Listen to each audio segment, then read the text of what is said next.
स्वागत है मेरे YouTube चैनल पे। मैं हूं AK कश्यप। एक महत्वपूर्ण इन्फॉर्मेशन के साथ आज के टॉपिक में बात करेंगे कि कल जो ACS साहब ने एक चेकलिस्ट जो जारी किया और उसको जो चेकलिस्ट पे जो फाइनलाइज उन्होंने किया, 35 शिक्षकों के स्थानांतरण पर मुहर लग गई है। बिहार में शिक्षकों के स्थानांतरण का विषय जो आप देख रहे हैं ये काफ़ी गंभीर होता जा रहा है, क्योंकि शिक्षकों ने ये आशा छोड़ दिया है, खास करके जो 1,60,000 शिक्षक जो दूरी के आधार पर पुरुष हो या महिला हो, जो लोग को सरकार ने तीसरे और चौथे चरण में रखा है, वे लोगों में सबसे ज़्यादा निराशा है। क्योंकि यहाँ पे प्रथम चरण और द्वितीय चरण जो आप देख रहे हैं, प्रथम चरण और द्वितीय चरण के तो संभवतः ये मानकर चलिए कि जनवरी या फरवरी मिड तक इनके स्थानांतरण हो जाएंगे, क्योंकि प्रथम चरण और द्वितीय चरण जो है ये इस पर काफ़ी ज़्यादा फोकस किया जा रहा है। लेकिन तीसरे और चौथे चरण को लेकर आने वाले समय में थोड़ा सा टाइम खींच सकता है या 2025 का पूरे वर्ष लग सकता है। इन सभी बातों पर चर्चा करेंगे। साथ ही यहाँ पे इस बात को देखेंगे कि जो दूरी का न्यूनतम पैमाना तय किया गया या अधिकतम पैमाना जो तय किया गया है अंतर जिला स्थानांतरण को लेकर या जिले के अंदर दूरी को लेकर ACS साहब ने अपने एक मीडिया रिपोर्ट में उन्होंने क्या बयान दिया है, इस पर भी चर्चा करेंगे। सबसे पहले यहाँ पे हम लोग शुरुआत करेंगे, लेकिन अगर अभी आप नए जुड़े हैं तो चैनल को जरूर सब्सक्राइब करके बेल आइकन को दबा दीजिएगा। वीडियो अगर अच्छा लगेगा तो जरूर लाइक कीजिएगा और सुझाव कमेंट में लिखिएगा। चलिए सबसे पहले शुरुआत करते हैं कि स्थानांतरण, बिहार के स्थानांतरण का जो न्यूज़ है ये लगभग प्रिंट मीडिया, इलेक्ट्रॉनिक मीडिया में एक बहुत बड़ा हवा बन चुका है। इस हवा के पीछे कारण क्या है कि इस तरीके से विभाग के स्तर पर तारीख पे तारीख तय किए जा रहे थे, और इस बार जो 3 जनवरी को जो लोग आशा लगाकर बैठे हुए थे कि स्थानांतरण का कुछ न्यूज़ आएगा, और 3 जनवरी को स्थानांतरण का कुछ न्यूज़ ना आकर एक नया यहाँ पे देखा गया कि स्क्रूटनी का चेकलिस्ट जारी विभाग के द्वारा कर दिया गया। शिक्षकों को अनुमान था कि 1 से 7 जनवरी के बीच में उनका स्थानांतरण होगा, लेकिन नहीं हो पाया। लेकिन देर सवेर ही लेकिन कुछ शिक्षकों के स्थानांतरण की प्रक्रिया शुरू हो गई है। ACS डॉक्टर एस सिद्धार्थ के तरफ से इसका लिस्ट जारी कर दिया गया है। अब देखिए, ये जो लिस्ट आया है 35 शिक्षकों का आया है, और ये 35 शिक्षक कौन से शिक्षक हैं? ये 35 शिक्षक वो शिक्षक हैं जो पहले चरण में असाध्य रोग वाले शिक्षक हैं, जो विभिन्न प्रकार के कैंसर से जूझ रहे हैं।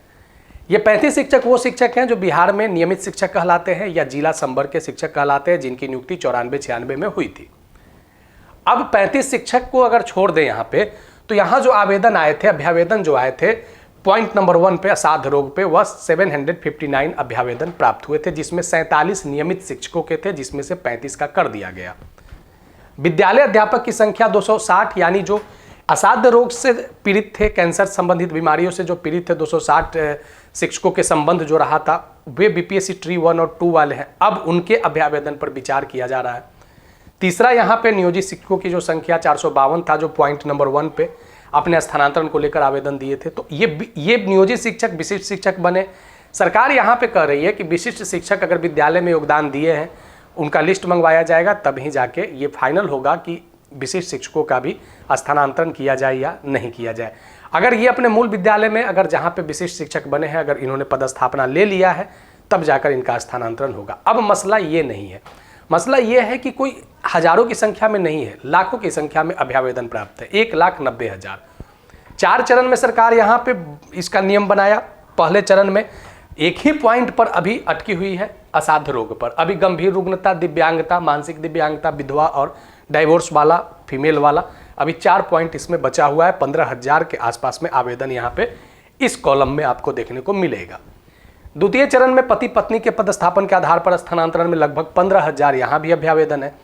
तो यहाँ पे दोनों को मिला दिया जाए तो 30,000 अभ्यावेदन है। स्क्रूटनी की बात करें तो कितना आवेदन आए थे? 47। 16 पदाधिकारियों ने 47 अभ्यावेदन पर विचार किया है अभी तक। अगर इस आंकड़े को अगर आप देखें 6 जनवरी से लेकर अगर 10 जनवरी के बीच में देखें तो लगभग 6 से 10 के बीच में, 4 से 5 वर्किंग डेज में 47 अभ्यावेदन पर ही विचार हो पाए हैं। 1,90,000 अभ्यावेदन पर कैसे सरकार यहाँ पे निर्णय लेती है, यह एक गंभीर मुद्दा है। सरकार कह रही है, यानी विभाग कह रही है कि पहला और द्वितीय चरण में ही थोड़ा लेट हो रहा है, लेकिन तीसरे और चौथे चरण में कोई हमें दिक्कत का सामना नहीं करना पड़ेगा, बहुत ईजिली प्रक्रिया के आधार पर हम कर देंगे। ये जो आपका देख रहे हैं ये फाइनल लिस्ट ट्रांसफ़र का जो दिया गया है, ये जो आप देख रहे हैं ये 16 पदाधिकारी महोदय हैं जो स्थानांतरण पर स्क्रूटनी कर रहे हैं, और ACS डॉक्टर एस सिद्धार्थ के टेबल पे ये स्थानांतरण के विचार के लिए फाइनल जा रहा है। अब यहाँ पे इस विषय को जरा गंभीरता से लीजिए। तीसरे और चौथे चरण का में 1,60,000 आवेदन है और दूरी का पैमाना उसमें क्या रखा गया है, एसीएस साहब ने ना तो न्यूनतम और ना तो अधिकतम का जिक्र यहाँ पे किया है। एसीएस साहब ने कहा है कि 10 अगर आपका विकल्प है, अगर आप 10 विकल्प में अगर मोटा मोटी अगर उस बयान को अगर हम लोग तोड़ मरोड़ करें तो इस आधार पर कि अगर आप 15-20 किलोमीटर की भी दूरी पे हैं और अगर आपके 10 दिए गए विकल्प में अगर सीट खाली रहेगी या सीट खाली है तब आपको उस जगह पर भेज दिया जाएगा। यानी दूरी कोई मायने यहाँ पे नहीं है। यानी पहला चीज़ कि जो तीसरे चरण में महिलाओं के तीसरा चरण महिलाओं को सबसे पहले कर दिया जाएगा अंतर जिला स्थानांतरण। उसके बाद जब पुरुषों की जब बारी आएगी चौथे में, तो चौथा में ये जो दूरी का जो आधार है ये, क्योंकि बहुत से ऐसे लोग थे जो गृह जिला में अपने ही ब्लॉक में अपने ब्लॉक से दूर ब्लॉक में थे लेकिन थे अपने ही गृह जिला में, अब उन लोगों ने भी अभ्यावेदन दिया। 1,60,000 दूरी के आधार पर अभ्यावेदन है। तो यहाँ पे जो इस बात को जरा गंभीरता से देखिएगा कि आपको एक नया यहाँ पे चीज़ सुनने को मिल रहा है, विशिष्ट सॉफ्टवेयर। देखिए जब बीपीएससी वाले शिक्षकों की जब रेंडमाइजेशन जब हुआ था ट्री 1 और ट्री 2 में, तो उसमें क्या हुआ था कि कहीं आपकी चॉइस स्कूल का चॉइस आपसे लिया नहीं गया था, लेकिन यहाँ पे जो 10 विकल्प आपसे स्कूल का ले लिया गया है, यानी उसी 10 स्कूल में पहली वरीयता के आधार पर आपको पदस्थापन कर दिया जाएगा। अगर संजोग बस उस 10 स्कूल में नहीं मिलता है तो आपके उसके बगल वाले 10 स्कूल, यानी कह सकते हैं कि दूसरे पंचायत में भी जाना पड़ सकता है। यहाँ पे देखिए होगा क्या, यहाँ पे जिस विशेष सॉफ्टवेयर की जो बात किया जा रहा है, ये सॉफ्टवेयर जो है ये डिस्ट्रिक्ट एजुकेशन ऑफिसर यानी जिला शिक्षा पदाधिकारी के लेवल से ये ऑपरेट होगा।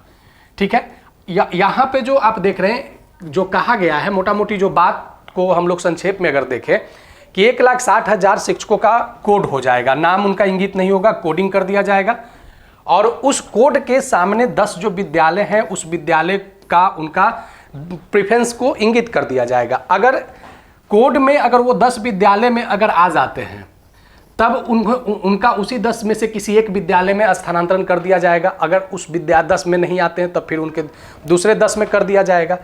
अब देखिए होगा क्या यहाँ पे कि इस कोड के इंगित होने से यहाँ पे तर्क क्या है शिक्षा विभाग का कि जिला शिक्षा पदाधिकारी कार्यालय को ये पता नहीं चल पाएगा कि कौन सा शिक्षक और किस जिला से संबंधित ये शिक्षक है जो अमुक जिला में आना चाह रहा है। तो इससे क्या होगा कि एक ट्रांसपेरेंसी बनी रहेगी। अब होगा क्या कि कोड के आधार पर अगर 10 जो आपने मांगा अगर उसमें अगर आपकी स्थानांतरण होगा तो यहाँ पे कहा जा रहा है विभाग के द्वारा कि यहाँ कोई प्रक्रिया में देर नहीं होगा।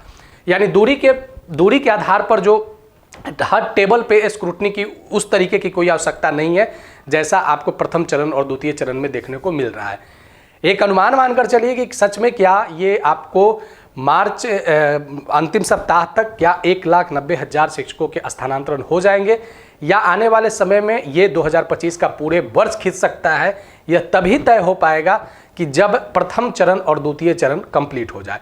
अगर प्रथम चरण अगर आपके 30 जनवरी तक अगर कंप्लीट होते हैं और द्वितीय चरण में लगभग पूरे फरवरी का महीना संभवतः जा सकता है, तब केवल तृतीय और चौथे चरण बचेंगे। तो अगर ये समय अगर कंप्लीट होता है तब विशेष सॉफ्टवेयर देखिए क्या करिश्मा कर पाता है या नहीं कर पाता है, कितना लोग संतुष्ट हो पाते हैं इस विशेष सॉफ्टवेयर दूरी के आधार पर। आगे फिर हम लोग इस पर चर्चा करेंगे, लेकिन विभाग का जो तर्क है उसे भी हम लोगों को कुछ और महीनों के लिए स्वीकार करना होगा। चलिए आगे फिर हम लोग बात करेंगे। अगर वीडियो अच्छा लगा है तो ज़रूर आप लाइक कर दीजिएगा। अगर नए जुड़े हैं तो चैनल को सब्सक्राइब करके बेल आइकन को दबा दीजिएगा। वीडियो को अपने ग्रुप में अपने करीबियों के पास जरा शेयर भी कर देंगे। मिलेंगे आगे नेक्स्ट वीडियो नेक्स्ट टॉपिक में। धन्यवाद।